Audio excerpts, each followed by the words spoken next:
Swastiastu, tabe selamat linguna latai, salam sujud karena melempang. Perkenalkan, nama saya Yukri, NIM 210033, kelas B, Fakultas Dharma Acarya, nomor absen urut 12, mata kuliah Pendidikan Psikologi. Materi yang saya presentasikan atau yang saya jelaskan masalah psikologi pendidikan. Konsep-konsep dasar psikologi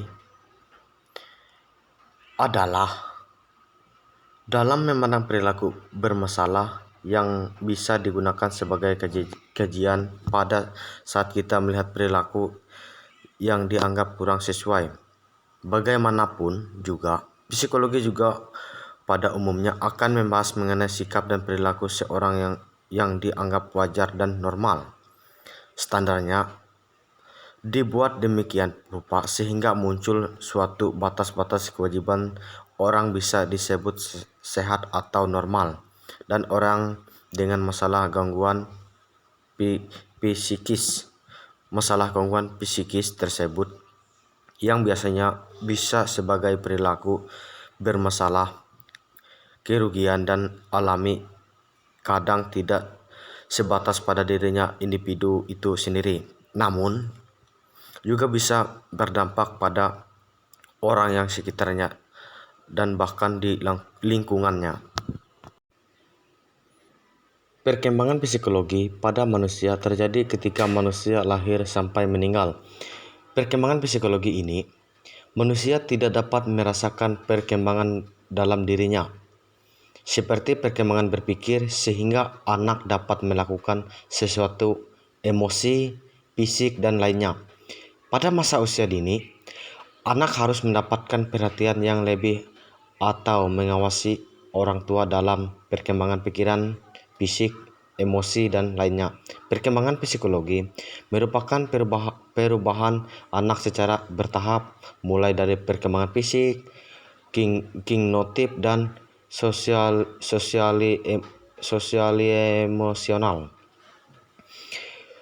Psikologi perkembangan mempelajari tentang bagaimana alam dan pengusaha yang mengurangi perkembangan seseorang, dan bagaimana proses perkembangan di dalam konteks dan seiringi berjalan waktu. Pada cabang ilmu ini lebih berfokus pada perkembangan bayi dan anak-anak, dan barulah kemudian diperluaskan kepada remaja, perkembangan menjadi dewasa, proses penuaian, dan akhirnya mencakup seluruh masa hidup manusia. Ruang lingkup psikologi perkembangan.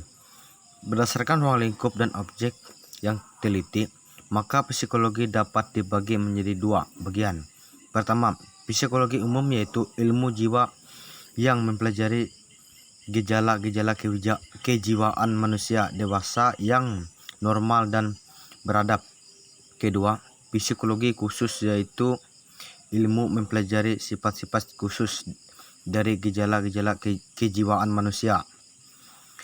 Pada dasarnya, psikologi umum dipelajari sifat-sifat manusia pada umumnya, yaitu persamaan dari manusia dewasa yang normal dan beradab. Sedangkan sifat-sifat kejiwaan manusia yang belum dewasa, misalnya anak-anak, manusia tidak normal, abnormal, misalnya orang gila, dan manusia yang tidak beradab, misalnya orang yang primitif. Tidak termasuk dalam ilmu kejiwaan umum, melainkan termasuk dalam ilmu jiwa khusus.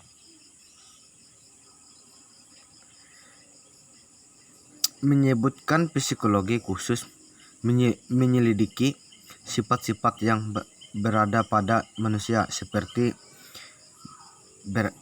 berbeda usia, kelamin, dan lain-lain, dan yang termasuk dalam psikologi khusus antara lain hubungan psikologi dengan ilmu lain. Seperti telah ditemukan atas, psikologi merupakan ilmu yang terdiri mandiri, tidak bergabung dengan ilmu lain. Namun demikian, tidak boleh dipandang bahwa psikologi itu sama sekali terlepas dari ilmu-ilmu yang lain.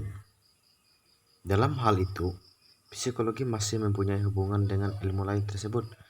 Psikologi sebagai ilmu meneropong atau mempelajari keadaan manusia yang sudah tentu psikologi mempunyai hubungan dengan ilmu-ilmu lain yang sama-sama mempelajari tentang keadaan manusia. Proses mental manusia dalam psikologi dapat dipahami sebagai kondisi atau gejala yang terjadi dalam diri individu menjadi motor penggerak perilaku manusia. Mental adalah kemampuan individu dalam menerima, mengelola, merespon informasi. Proses mental dalam dilihat berdasar pada gejala kognitif, gejala emosi, dan gejala fonasi. Contoh: ingatan, penyimpangan psikologi, kelupaan, fungsi, dan menyimpang dalam arti menyimpang pemikiran. Perilaku manusia dalam lingkungan adalah mengatakan bahwa lingkungan menjadi faktor penting yang menentukan apakah seseorang berperilaku baik atau buruk. Seseorang manusia terdiri dari kumpulan sifat baik dan buruk. Contohnya, kita adalah makhluk yang bergantung pada situasi. Jika lingkungan kita sekeliling kita baik, maka kita cenderung berbuat baik. Contohnya adalah ketika dia melakukan penelitian terhadap beberapa lingkungan, kita yang tepatnya menjaga lingkungan supaya lingkungan kita bersih atau aman. Mungkin sampai di sini saja materi psikologi pendidikan yang bisa saya jelaskan atau yang bisa saya sampaikan. Sebelumnya saya mengucapkan Parma Santi. Om Santi Santi Santi Om Sahe.